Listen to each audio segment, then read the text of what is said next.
姚斌老师准备啊，来准备啊，来3、2、1放。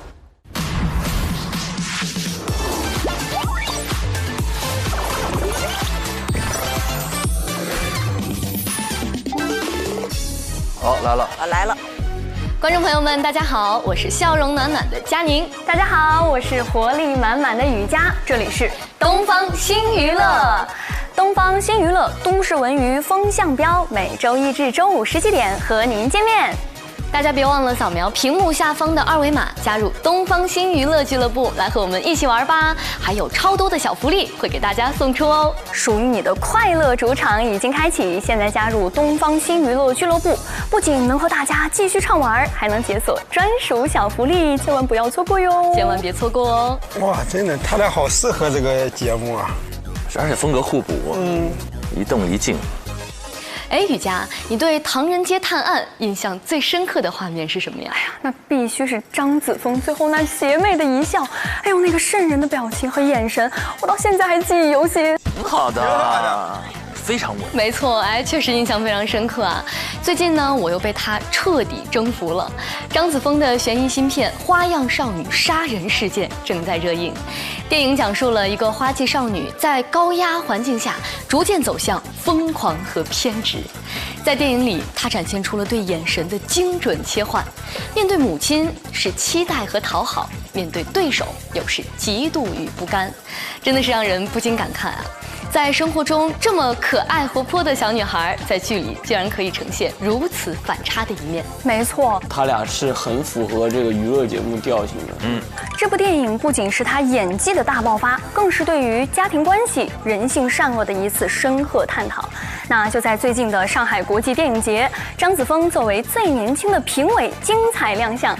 从唐山大地震的破碎感到新片的倔强感，他的眼神从来不只是演技，更有穿透灵魂的力量。咱们一起来看看吧。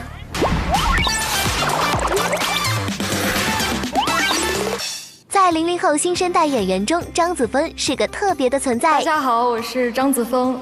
最近，他作为亚洲新人单元评委亮相金街奖。对，2位我们片子就不等了，我们直接回来好吗？好。来，准备啊，来，3、2、1，开口。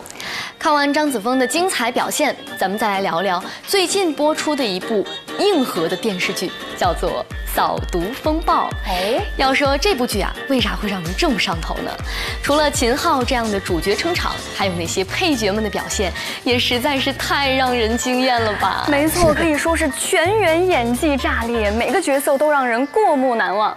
在这部双男主的电视剧里，我们还看到了很多担任配角的老朋友，一众实力演员轮番飙戏，看得太过瘾了。哎，说到飙戏，我想到剧里给我留下很深刻印象的张氏，哎，沉寂多年归来，再演反派角色，真的是让人一下子就想起了粉红女郎，还有神话里她的精彩表现。其实2个女孩发挥的都非常的稳定。首先，娱乐新闻对于他俩来说都是他们俩的第一选择，他们2个人之间也是纯搭档，就是非常好的配合。由白玉兰最佳美术奖国色芳华原班人马打造，造型和妆容都真正的参考了古代的陶俑。其实啊，还有很多非遗文化的融入，比如说春晚中咱们看到过的斗空竹啊，还有木偶戏糖画等等。佳宁她的专业素养相当过关，她的播报声音，然后形象就很准确。像杨紫和李现，他们在剧里的造型可以说是直接让人梦回大唐。雨佳就相对更活泼一些，她的状态是蛮贴近娱乐资讯播报的。没错，我关注的一位演员啊，他叫侯岩松。那之前他在《我的前半生》里就有非常出色的表现，这次在《扫毒风暴》里还是出演了双面人生的反差感。就有网友辣评啊说，全员恶人，但演技好，人设再渣，我也恨不起来。他俩的配合很好哎，反应出来了。没错，《扫毒风暴》里还有哪些精彩剧情呢？咱们一起来看看吧。电视剧《扫毒风暴》正在东方卫视热播，除了双男主的全力现眼外，继续啊，我们4号机开始看一下，姚斌老师，我们稍微摇一下，来准备啊，来3、2、1，开始。看了这么多有意思的剧，那最近啊也有一档综艺非常的出圈。雨佳你知道吗？那就是《脱口秀和他的朋友们》第2季。哎，我可太知道了，我已经刷了非常多的高能片段了。哎呀，看的时候我就在边看边感叹啊，我的嘴替。没错，那其实呢，今天我们还给大家准备了一个惊喜，我们请来了《脱口秀和他的朋友们》第1季中2位非常优秀的脱口秀演员。没错，那他们是谁呢？是谁呢？他们就是山东段子王和车间一枝花赵小慧、孟川，欢迎，欢迎。又来一遍。我们就欢迎，然后咔，老师，你们自己下去请他们吗？对，好，好的，走吧。挺好的，对，挺好的。真不错哎，但难分伯仲，真不错。前面差距不大，就要看，就要看访的时候了。天哪，脑子真的是懵了。没事，但是这样会更自然。果然还是得睡好觉。Hello， 两位老师，哈哈，哇，你们在这里直接实时看我吗？也没有，因为刚才这个电视没有声音，你们不用紧张。我俩刚调出来声音，你俩就结束了。听不见声音，是不是有个遥控器之类的？咱们这太把这当家了，是不是也不对呀？正好这有没有？你怎么没有那个按键啊？哦，好的。右下角。啊！终于。像那个老头老太太在家喂看电视，哎，好好笑！哎，救命啊！走吧，那老师我们上去吧。好的。哇，老师今天穿搭的色系也很搭啊，比较朴素。走吧。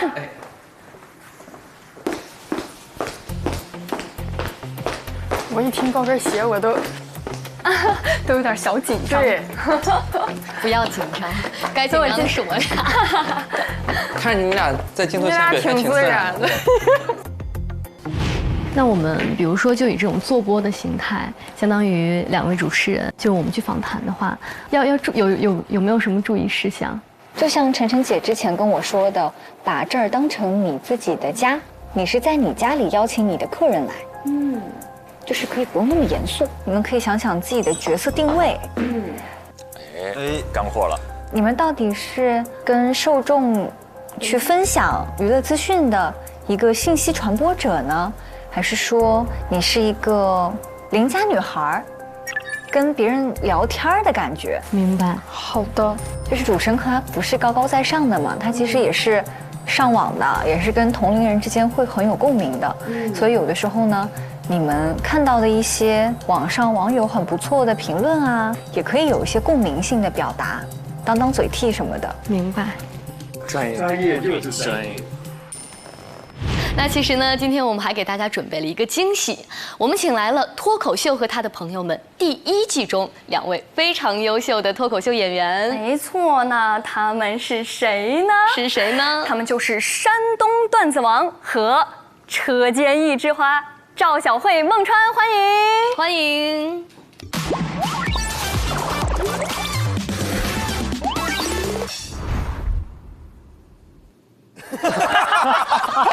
为什么突然给我2个哥哥姐姐那么大的镜头？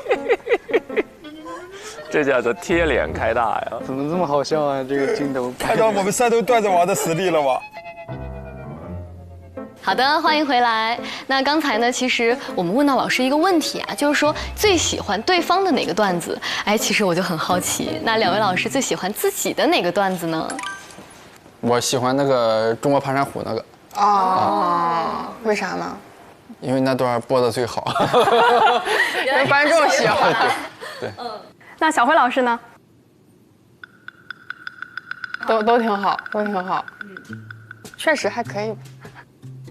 确实，就是每段的反响都挺好。是，那可能如果要问我这个问题啊，可能对于小慧老师、小慧姐，我觉得应该是那个幽默美女不想干了这一句话非常深入人心。那据我了解，2位其实之前都有过辞职的经历，那有没有什么辞职经验，跟我们分享分享。辞职经验，辞职经验，我的感觉就是那个辞职写的那个文件，别着急删，可能过几个月又用上了。山东段子王。我有一些辞职的教训，就是尽量不要裸辞。哦，尽量不要裸辞。是有什么样的原因吗？可能我心态差吧，真的没办法给太具体的建议。对，每个人情况不一样。这笑容消失术，就是笑到一半突然不笑了，忍耐收住了。他俩是带着任务吗？就是没有，他俩场子要凉一点，这样的话就不是，因为他们一旦这个搞笑没有着力点，就是会很尴尬。哦，这边没给着力点的话，对娱乐访谈来说，最大的难点是，它在不长的访谈时间内需要持续保持一个高能的谈话场，主持人需要迅速的把场子给热起来。那觉得为什么最后是什么样的一个契机让你们选择来说了脱口秀呢？我真的是因为工作不饱和。我也是因为闲。我的天哪！就是你感觉你平时上班基本上都给你把白天占满了，你晚上也得有点事儿干了。哦，所以晚上看到没？怪不得人家能成功，就是白天的时候上好自己的本职工作，到了晚上还要加班写段子。完了，小慧姐还觉得自己在躺平呢。是啊，因为刚工作的时候，工作压力确实不大，然后工作量也不大，然后还有精力写段子。现在我这个工作状态就是很难再抽时间写段子。这都是提醒你老板看。加薪。之前我记得小慧姐提过，说就是自从说了脱口秀之后，这假都变得好请了，是真的吗？对，领导也怕耽误我在外面赚钱。领导知道给开的不够是吧？非常善解人意的。是江湖传言还是怎么说？有个大公司想请你过去当发言人之类的那种岗位。没有人找我干过这么重要的岗位，谁传的？谁在传？但是我看小慧姐经常在公司年会上当主持人，然后也会在上面说一些段子和脱口秀，热场。敲钟的时候去了吗？在美国的时候没让去，然后在国内搞了一个假钟，然后每个人都能敲。哎，笑死了！太好笑了，那俩人。其实我们看到孟川老师刚才提到，又写小说啊，又写这个一些很多的段子，我就很好奇，因为像咱们平时也会写一些东西啊，但是写多了就会觉得，哎，真的觉得惨，就是已经没有灵感了，对，已经用不出来了。那所以想问一下孟川老师，有没有经历过这种就是灵感枯竭的这样的时候？进入状态了。咱们俩应该都会面临这样的问题。别咱们俩，你枯竭就说你枯竭。因为脱口秀其实消耗生活会比较大，就是你的消耗你自己的感受。对，你在那个舞台上吧，你可能要做到所谓的部分暴露，就是你得让观众感受到你这东西是你真实的反应、真实的人格。但是呢，你又得收着暴露。你现在就是感觉你暴露太多了也不好，就是你人性的那些弱点嘛，它恰好藏在喜剧里的时候，可能是最好的。现在刚刚这句话就暴露的太多了。其实现在可能在互联网上有很多这种关于脱口秀啊、女性声音，好像脱口秀中出现了越来越多的女性声音。那两位老师是怎么看待这种变化的？包括觉得跟第一季相比，它最本质的这个区别是什么？我觉得，是要越来越多女生，因为之前确实男生数量上来看的话，是比女生要多很多的，所以我们一直也是很鼓励更多的女生参与到这个行业里面来，带来一些更新的视角跟感受。佳宁提的几个问题都是有敏锐度的。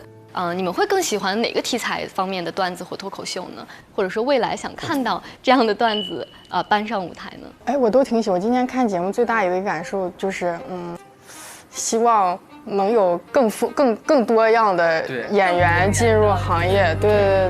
但是在这种场合之下呢，嘉宾的回答就很容易官方。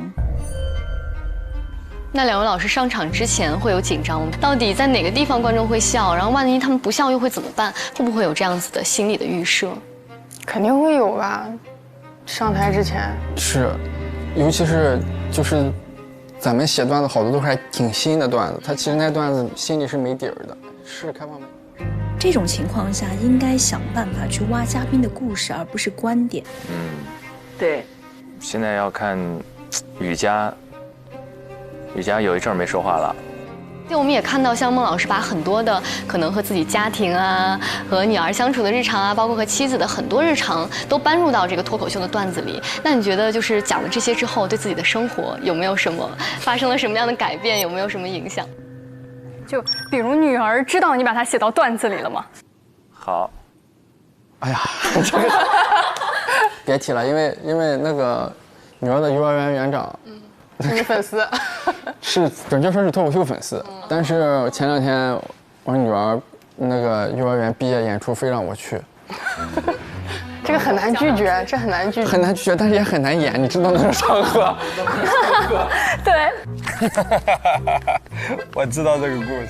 给幼儿园表演，跟家长们。小孩嘛，因为是又有小孩又有家长，你讲那东西，你小孩高兴还是让家长高兴，这也是个选择。没错。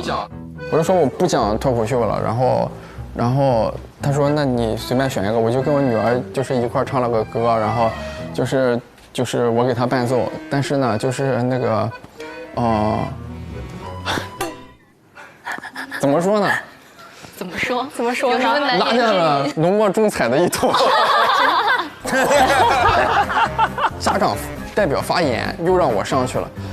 然后呢，你作为一个脱口秀演员，你也不好意思光说话，一个梗也没有吧？讲了2个梗，的条子鸦雀无声，道心崩塌，真的是，我觉得我上来干啥呢？就幸好他们那个录像没放出来，我最后还挺开心的。道心崩塌。在看2位之前的一些表演的时候，也看到了一些网友说的一些话，就比如说小慧淘汰的感言非常炸场，但是可能也会被调侃说舒适区在淘汰区。那可能这件事情之后，或者看到网友这样的评价，2位是觉得没关系，我做自己，还是说会去进行一些相应的调整？现在淘汰区也让我不太舒适了，压力很大。我现在没有一个区让我觉得舒适了。淘汰区去年开始卷起来了，都开始1人1小篇作文，都开始。对啊，坐到那个淘汰间，那个小鱼掏出来一张那个 A4 纸，就在那写那个淘汰感言。我说啊，然后他问我要不要写，我说不写了吧。他说抓紧写吧，还有时间。然后我也拿一张 A4 纸在那里写。小鱼都还是好的，有的演员知道这一轮可能晋级不望，他提前不写段子，写淘汰感言。那卷那个啊，真有啊！卷那个，发力在淘汰区。然后雨佳呢，有一些现挂的东西、发挥的东西，包括听到一个嘉宾的梗，然后他会追问一下，就这种东西他出来的会更多一些。您说很多人找你签名儿是吧？我们等一会儿也可以有幸找您签个名。买书了嘛，就签名。那必须得去下单一本，但我们有线下就可以直接有兔签。可以，你们没准备书的话，也不用那么为难。兔签也是之前孟川自己段子里的梗。那比如说就冷场这，主持人会对冷场热场有要求吗？其实是有的。就比如像晚会主持、舞台主持，你一个问题抛出去之后，台下鸦雀无声，无人回应，调动这个气氛。但现在你们俩这个状态还好，就是2个人就不容易冷嘛。就在所以脱口秀演员主要是1个人的战斗嘛，在台上。那比如你讲出一个段子，底下没人笑或者比较安静，你们会觉得心里有压力吗？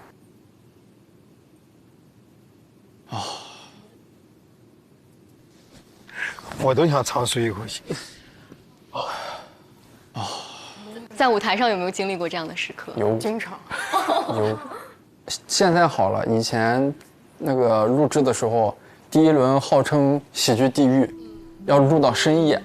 2、3点了还在那幽默，就硬幽默，观众很累，都开始迷糊了。我今年就是没参加节目嘛，我作为一个纯观众。突然懂为什么观众那么喜欢看新人演员，实在是太鲜活，太鲜活了。就是人也很鲜活，带来的故事也鲜活。就是包括他的故事，对，而且他出梗的方式可能跟之前因为老演员你太熟悉他了，他有一些他什么时候该出梗你是有预判的。对，但是新人演员就是经常会有惊喜。他们的表达方式、表达素材都非常新，视角也非常新，就非常厉害。我看我就是第4轮的时候，看那个樊松一上台就死气沉沉的，自己都看不下去自己。我觉得作为在脱口秀舞台底下的观众来说，可能他们仰望着大家，会觉得，哎，其实说的很多事情非常有意思，但是可能自己没有办法亲身的去体验到。所以我觉得这也是观众为什么会觉得，哇，那个舞台非常的好，会被那些段子所吸引到，就是也发现了很多生活的可能性。对，脱口秀是一种声音吧，就像2位老师说的，我可能之前不敢表达，或者说不知道该怎么样去表达的时候，来了这个段子，我看了这场脱口秀，我才知道，哦，原来这个是可以说的，原来这个是可以探讨的。他们好多人都是聊嘴替嘛，就这个事儿可能是一直这么想，只是没被说出来，有人说出来了，就挺开心的啊。对，脱口秀其实。从我这里来讲啊，我觉得它就是一个很强的嘴替。每一次笑完之后，我会觉得哦，我就是想说这个，我就会有这样的反应跟我朋友说。那2位老师，其实我看了一下2位老师的微博，2位老师里面都提到了有其他的综艺也正在录制，那也有其实有很多粉丝喊话孟川老师明年开不开专场这样的话。专场得开。对，得开。所以想问问老师，在接下来。今年或者之后1年自己的一个短期内的规划，我就是明年争取把专场写出来，演专场，然后可能还有一本书，答应人家了得写。答应谁了？答应出版社。期待。人家钱先给了一部分了，你就得。写半个专场吧，明年。哎，你找个人跟你双拼不就行？对，双拼双拼。你写吧，你写到一半，我先给你批。现在就已经在这定下了，就可以合作了。就接下来，没错。要合作的话，2位老师的风格方面，我觉得还是很有看点的，我很期待。那就非常感谢2位老师今天来参与我们的采访和访谈。真的是给我们带来了很多，要么是有意思的这个故事，要么是非常深度的一些想法。而且我发现咱俩每个点啊，老师们都接得住，说得来。2位老师的沟通也很好。说了句大实话。期待将来能在这个平台上见到2位老师更多的精彩表现。对，希望之后还有机会能跟老师继续交流。好的，那今天的东方新娱乐节目到这里就全部结束了。那在最后，我们一起跟镜头跟观众们说拜拜吧。来，3、2、1，拜拜！观众朋友们，下期再见，拜拜。好的，谢谢，非常谢谢各位老师，辛苦了，谢谢老师们。挺好，挺愉快，挺融洽。棒了呀！老师，我也是山东人。你普通话好好。好功大。看我一眼是啥意思？你还在看我一眼？把2位老师送下楼。你俩讲得非常好。谢谢老师。 2位老师讲的也很好。2位老师，我们往这儿走。老师这边，我带你们下去。走。老师们觉得刚刚的聊天还挺轻松的吧？挺好的，挺轻松的。行，你们忙着，没啥事。好的，没事，我们跟你们一起。依依不舍呢，觉得都还没过瘾。对啊，还没聊够。昨天差点没飞成，晚上还好赶上我。对，还好起飞了。拜，辛苦，拜。哎呀，怎么样？2位老师太好了，是吧？又是非常好的采访嘉宾。他们会主动帮我们补很多话，对，帮我们接很多内容。我们正好也复盘一下吧。好，我去拿电脑。